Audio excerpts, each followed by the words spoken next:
hill the way it does. That way it gives a little bit of relief from those summertime temperatures. Now looking out the front of the coach and slightly to the left, you guys are getting your first glimpse of the largest man-made reservoir in the United States.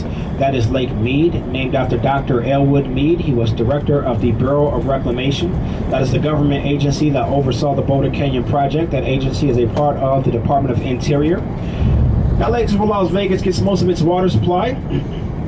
It stretches out 115 miles behind the Hoover Dam. It is the result of the Colorado River running into the Hoover Dam. It has 550 miles of shoreline. It starts where the Grand Canyon ends. It's 590 feet deep at its deepest depth. What we're looking at right now is the Boulder Basin, which is the largest of 4 basins on the lake.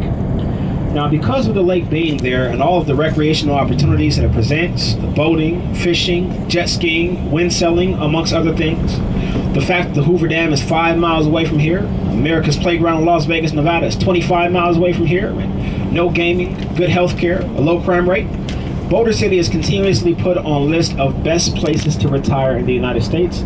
That's also the reason that a lot of people that you guys may have heard of actually own and maintain homes here in Boulder City, Nevada. Guys heard of, I know you guys heard the late great Debbie Reynolds, right? Yeah. All right. What about Barbara Streisand? All right. Oh, wow. What about a guy by the name of Tom Selleck? Yeah. All right. Now, I don't know nobody knows this guy either, but I don't know anybody else out to use this guy. You guys heard of a guy by the name of Michael Jordan? Yeah. You heard of him?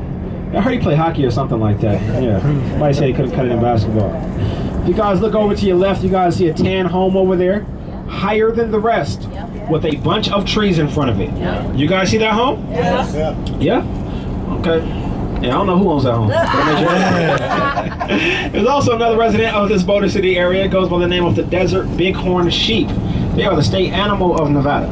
They are the reason why many people in Boulder City do not maintain a very nice green landscape. Because you have a nice green, lush landscape, but you don't have a nice strong gate to keep them out, they'll come down in a nice big herd of 20 and chew up your landscaping and leave a bunch of little warm presents behind. Now looking out the front of the coach and slightly to the left, in the distance there you guys will see the silhouette of this mountain, which is slanted and kind of flat at the top. That is Fortification Hill. Fortification Hill is an extinct volcano that last erupted some 13 million years ago, geologists say. But you guys know how geologists say that. This happened 13 million years ago. This is 12 million years old.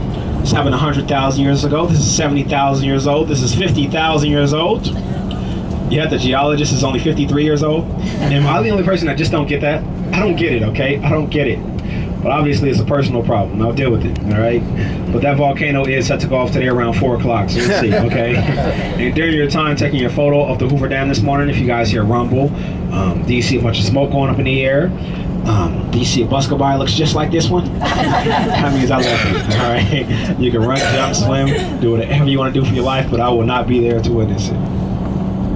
We are currently traveling in the Lake Mead National Recreational Area, which is the first and still the largest of the national recreational areas in the country. And sitting on a private parcel of land in this Lake Mead National Recreational Area, you have the Hoover Dam Lodge and Casino, which is formerly the Hacienda Hotel Casino. Now, if you're an old-time Vegas person, then that Hacienda name will ring a bell, and that's because the original Hacienda used to stand where the Mandalay Bay stands today.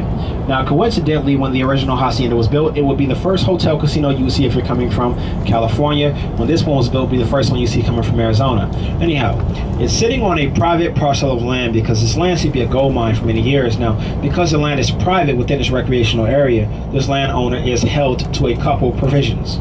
One of which they cannot sell this land to another private party, another of which they have to have an heir to pass this land to when they pass away. Now, there's also a community over by the lake that we call the Lucky 300.